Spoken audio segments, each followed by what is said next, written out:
Assalamualaikum warahmatullahi wabarakatuh. Kembali lagi bersama kita di Palala Channel dalam mengulik kisah-kisah sejarah di sekitaran Catinan Tigo. Hari ini acara kita mengulik intrik-intrik dari sejarah Sitiung. Sangat menarik sekali ya pada hari ini. Itu tentang keberadaan Tuangku Rajo Nan Hitam. Ini merupakan salah satu rajo bagian dari Catinan Tigo. Ya, kita akan berbincang langsung dengan Saudara Usman. Ya, seperti apa pandangan Saudara Usman tentang Rajo Nan Hitam dan sebagaimana keberadaannya ketika dulunya di Catinan Tigo?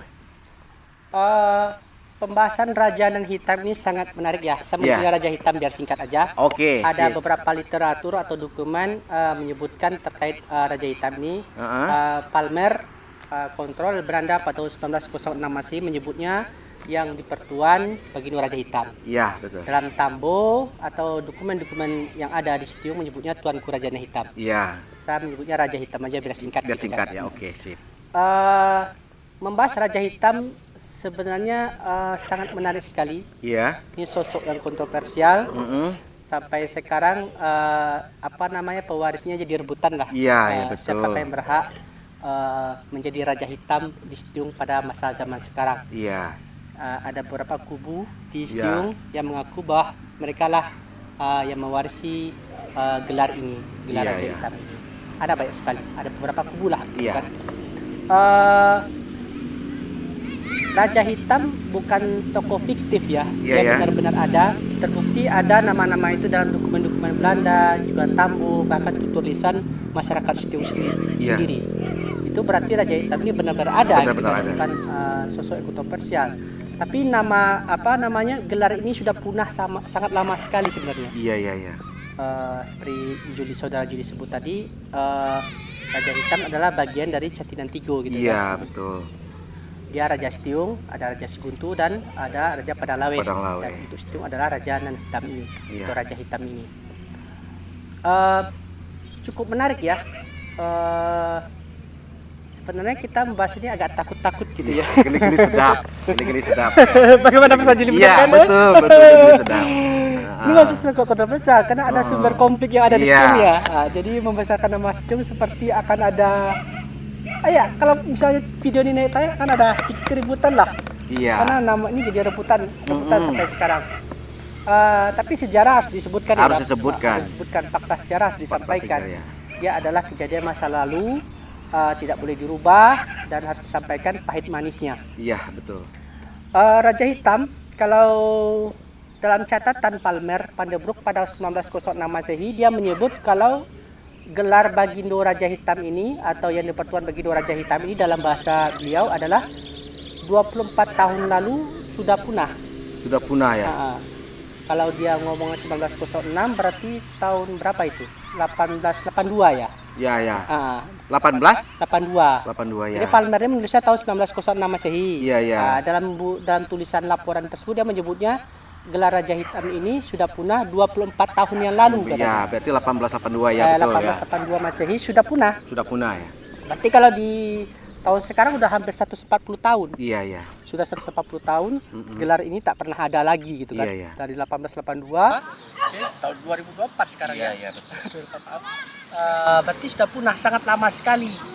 Jadi ketika ada orang sekarang yang mengklaim kalau dia adalah pewaris Raja Nan Hitam atau Raja Hitam atau Bagindo Raja Hitam, mereka harus melakukan semacam penelitian ya dan tidak sepihak gitu kan. Oh gitu, ya betul. 140 tahun. Iya. Karena menarik, Palmer menyebutnya punah. Punah ya. Punah itu berarti kan tidak ada lagi. Tidak ada keturunannya. Ya, betul. Tidak ada keturunannya. Jadi bisa jadi kemungkinan dulu Raja Hitam ini tak punya anak laki-laki atau kita tidak tahu keadaan 1882 itu ya. Iya. Jadi tahun 1882 itu Raja Hitam sebenarnya sudah tidak ada lagi sebenarnya. Iya, betul. Tidak ada. Karena ketika 1906 Palmer membuat laporannya, sebenarnya yang menjadi raja di Sitiung adalah Raja Tumanggung sebagai sandi kerajaan kan. Iya, betul. Itu tahun berapa tuh?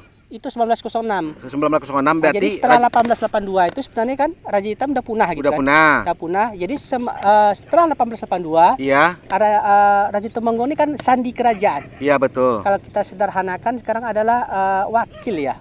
Wakil ya. Kalau seorang presiden dia ada wakil. Iya, betul. Jadi ketika Raja Hitam tidak ada lagi, ya otomatis kan ada waktunya yang menjadi raja gitu kan. Iya.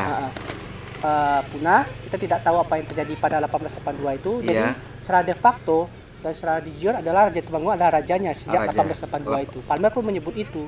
Yang menguasai Setiung pada 1906 ketika Palmer membuat laporan adalah siapa namanya, Raja Temanggung dan orang Petali.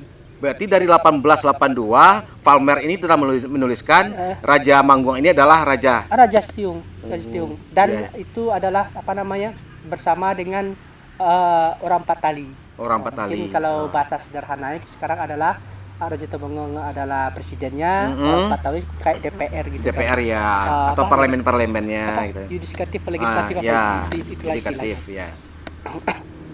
Dan cukup menarik sekali ya. Intinya 1882 Raja Hitam sudah punah secara adat. Iya. Oh. Jadi kita sangat menarik ini sekali ini sangat menarik. Tapi ini ya geli-geli sedap lah untuk menceritakan ini. Ya. Tapi apapun yang terjadi, istilahnya kita harus berbesar hati karena siapapun yang akan menjadi raja itu boleh-boleh saja gitu Boleh, kan. boleh. Boleh saja siapapun Kudeta aja gitu. bisa itu. Kudeta aja bisa jadi raja. Siapa aja bisa jadi raja karena intrik-intrik di balik kerajaan itu banyak sekali yang mencurigakan, banyak sekali hal-hal yang terjadi, tragedi-tragedi. Nah, dulu pernah dengar cerita, Saudara Usman. Benar cerita bahwasanya kata orang dulu pernah dapat cerita dulu saat kematian Tuanku Rajonan Hitam ini itu 7 hari 7 malam itu mayatnya di balai-balai, ditaruh di balai-balai karena menunggu keturunannya datang. Siapa yang akan menggantikannya? Pengganti Istilahnya berarti ya. dosa anak jauh yang akan datang, nan jauh cepet lan datang, nan dake cepet lah tibo. Ya, betul. Artinya ketika itu semasa itu ini kan cerita orang ya, cerita yang masa dulu. Tapi apakah benar apa enggaknya kita itu tergantung pada diri kita menyelenggarakan mayatnya, Ya. maka dialah yang mendapatkannya. Ya. Akhirnya ketika itu katanya 7 hari 7 malam tidak berhenti losuang babuni menumbuk sagun kan itu, tidak Ya. berhenti menumbuk sagun 7 hari 7 malam babuni konong ya. Ya. Ini konong dibunyikan terus untuk memanggil siapa yang akan menjadi raja seterusnya. Karena Tuanku Rajonan Hitam ini tidak ingin adanya terhenti Ya, powersnya apa ada. harusnya